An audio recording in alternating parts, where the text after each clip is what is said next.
Hi guys, it's your Pontiff ArchieLuxury on the Paul Pluta channel. Today guys, I am doing a paid review. This is paid review 21QA128. Now before we start this paid review, let's do a quick wristwatch check. I'm wearing my Patek Philippe World Time 5110. My World Time. I love this watch. This is the Rooted Water watch. This is probably my best watch I own. The best watch, my favorite watch. Okay, this here is a paid review, and this here came in. He wanted some advice. Hi all, attached is a photo of an Omega Speedmaster I'm being offered. It's supposed to be a Ed White 1966 with box and archive papers. The guy wants £13,500. That's Great British money. I'm in the UK. Love it. My birth year, but too much, I'm thinking. Like timepiece, gentlemen, but you damn right on their 2K call. That's the collection they're doing. So anyhow, he asked me, what do I think of this watch? So this is it's a pre-moon because it was before the moon landing, and it's a Speedmaster, Omega Speedmaster. So why do I think of this? And I gotta tell you, look, this could be a very good watch, and the biggest problem is with so many vintage, whether it's vintage Rolex or vintage Omega, vintage can be a fucking minefield. Vintage can be an absolute minefield. And I gotta be totally honest with you, I would tread very, very carefully. So, look, he sent me the photo. From what I can see there, it seems to be pretty nice. It was a nice watch there. The big problem is that you never really know this until you start really digging at it and having a look at it. And this is the problem with any of these sort of pieces. Vintage can be so damn difficult. And I mean, from the photo he sent me, it looks okay. I mean, the dial, you can look at the dial, it looks vintagey. It's a dot over 90. The insert, absolutely shagged, as you'd expect. The big problem with these sort of pieces is you don't really know. There's so many dodgy things going on, you don't know.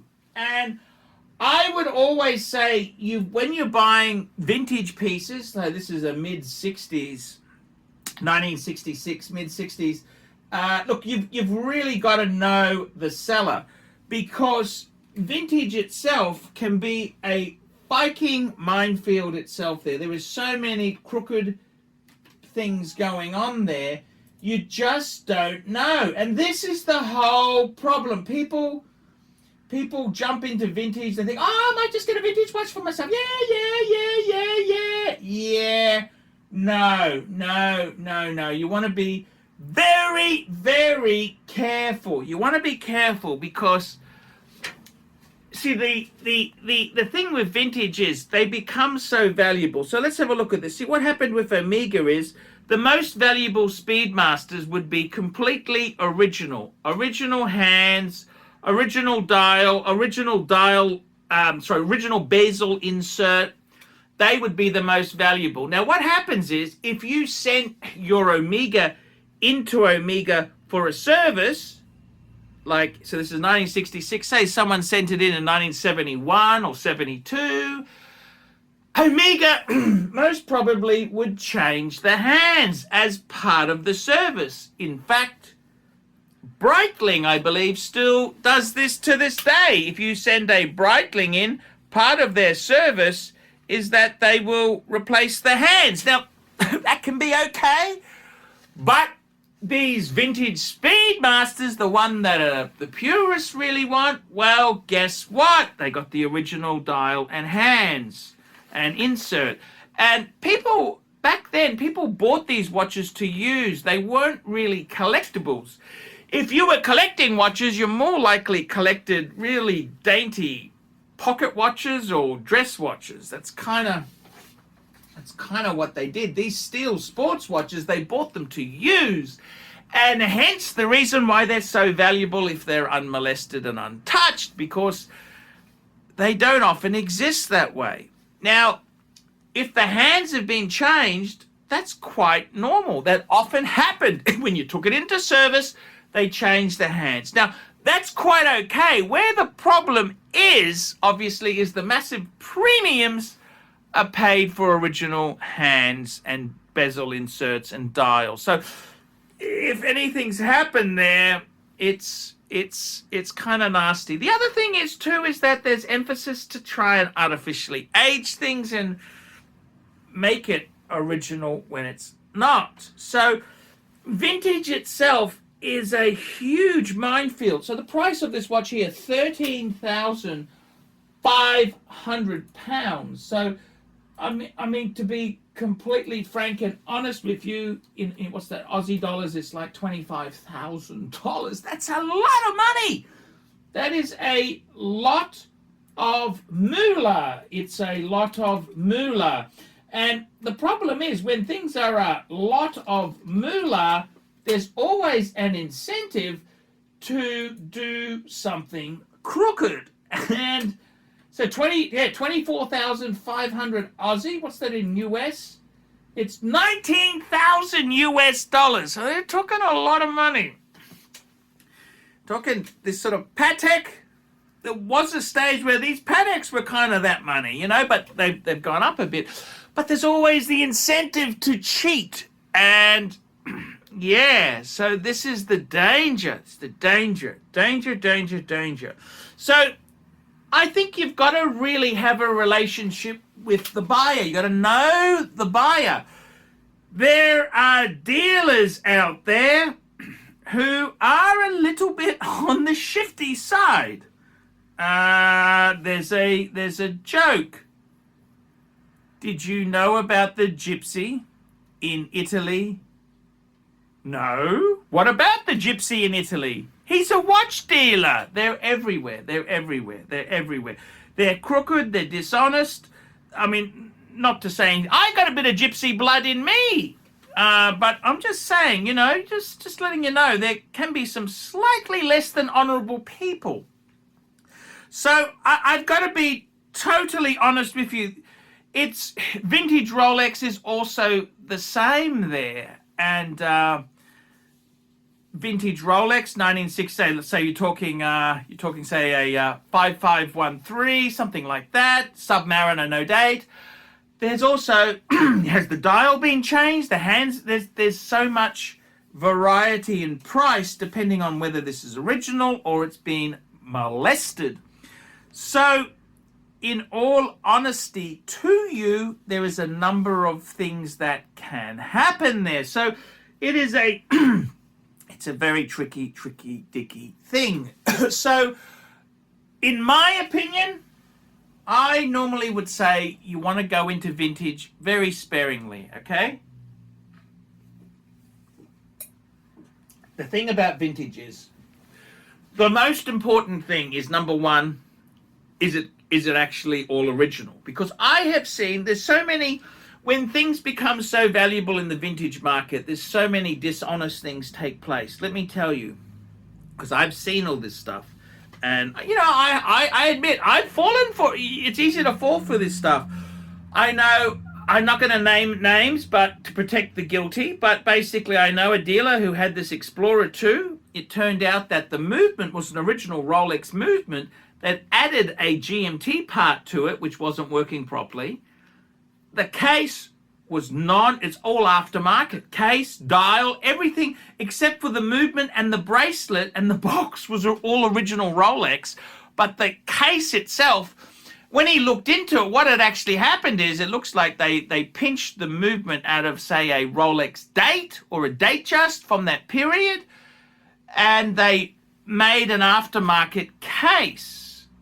And this is how tricky it is. Now, I've got to be totally honest with you. How would you know this? You only know this when you've been caught yourself. You've been trapped. So vintage can be very tricky. Vintage is tricky.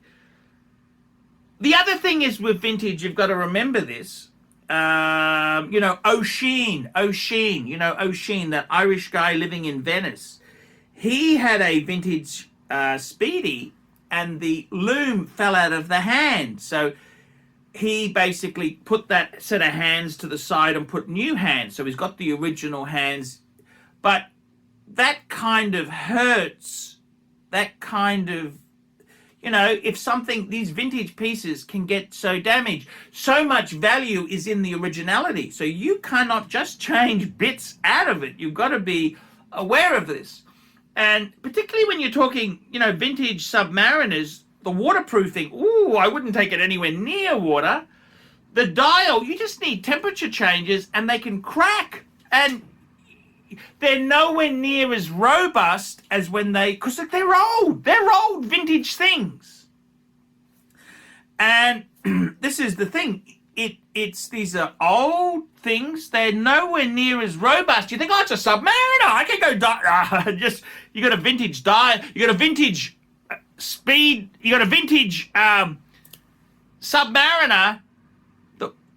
The all the value is in the dial. You fight this up. You've lost so much. The waterproofing and there's old cases. The seals should be replaced by a good watchmaker, but you understand what I'm saying. It's so much hassle and problems. So what I'm trying to tell you is you need to be very careful. Vintage is beautiful. I love vintage. I've owned a lot of vintage pieces, but I stupidly sold them. And now, to re-enter the market, I gotta be honest with you, I've gone for more classic, okay? So instead of going for 1960s type pieces, I think classics in watches is kind of 20 to 30 year old period, okay? Like I'm wearing a World Time. This is early 2000s. So this watch here, just over 20, it's 20 years old now, 20 years old, classic status. So it's not old enough. It's not a 1960s watch. This is the early 2000s. So it's 20 years old, but it's still, it hasn't less chance of it being fiked with, okay? Especially with Patek. I mean, people tend not to touch them because they think, I don't want to get involved with a Patek repair. Unless you really know what you're doing. So my advice is, personally, vintage, I would rather buy, so I recently bought a Submariner. Sorry, I bought a Submariner and I also bought a Speedmaster. And I got the big box Speedmaster. It's in my opinion, that's kind of like a modern interpretation of a vintage 60s watch. And it's had little tweaks, and I'm very happy to have that piece. Vintage, you can't use it like this Speedmaster. You've got to be so careful with it because the value is in the originality. And you've got to remember, these are old now. They're very old and fragile, and you make a mistake, you can shave off thousands. To give you an idea, a good friend of mine, he got a birth year Submariner 5513. And, he bought it. And what did he do? It needs a service. I'll send it to Rolex. What did Rolex do? They changed the dial. They changed the hands. He said, the bracelet's getting a bit old. Can you replace it? They kept all the old parts. He basically has killed it's still worth something now because it's a 5513, 1967, I think it is. but he's killed the value. He didn't know. No one at Rolex said, hey, don't do that. This is a very valuable vintage piece. See, they brought it up to modern spec. That's what they worked on. So I got to be totally honest with you. Vintage is something, don't just rush in because it's cool to have a birth year watch. If you don't know what you're doing, you really, better to get modern, okay? Better to get modern or classic. That's, I think myself, my own view is, I think the sweet spot is anything 1990 onwards. I think that is kind of classic. And you know, I've got pieces from the late 90s. I got my actual annual calendar is 1999. That's probably my oldest piece. And you know, that's kind of where you got a 1960. So you're looking at a watch which is 55 years old plus. I mean, these are getting old. So my advice is be careful. Doesn't mean don't buy vintage. Vintage can be great, but it also can be a minefield. So instead of getting a birth year, I'd personally, you've got to make sure you really know a good dealer. Okay, that's what you've got to I wouldn't buy this as a novice. You've got to buy this as an experienced buyer. So many pitfalls in this stuff. So that's my advice. Guys, like, subscribe, and tell your friends. Tell me what you think, guys. Guys, I desperately need to get some money in. Last week I was anxiety because I was wanting to get the watch box. You know, the watch box that the viewers had got. I pinched some money out of my mortgage account, and I'm running short. I'm running very short. So I would really appreciate if you guys could get some paid reviews done now. I'm really short. I'm getting the backlog done. Guys, help me out. I'm ArchieLuxury. I desperately need paid reviews now. Please help me. I'm sinking. Please help me. I'm ArchieLuxury, and I will see you in the next one. Like, subscribe, and tell your friends. And don't forget, you can also sponsor me on Patreon. Patreon, look down in the description of this video, allows you to pay as little as $1 a month, and it helps me stay full-time on YouTube. Hi guys, ArchieLuxury, and who do I recommend in America? In America, who do I recommend for quality pre-owned wristwatches? David SW. Go to davidsw.com. He is the best, the greatest pre-owned dealer in all of the United States of America. David SW.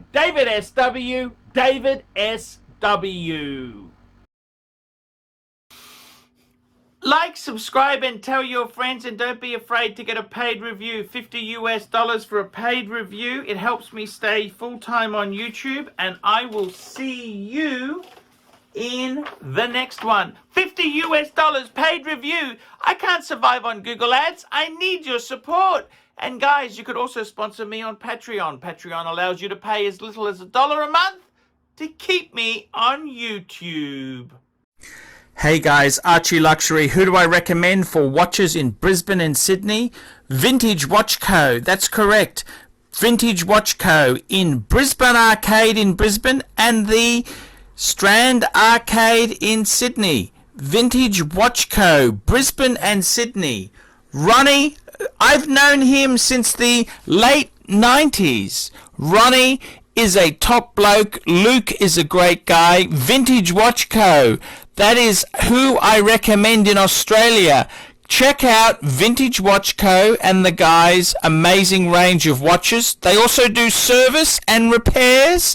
Vintage Watch Co. That is where the Pontiff goes. You know, some of my Pateks came from Vintage Watch Co. That's right, guys. Vintage Watch Co.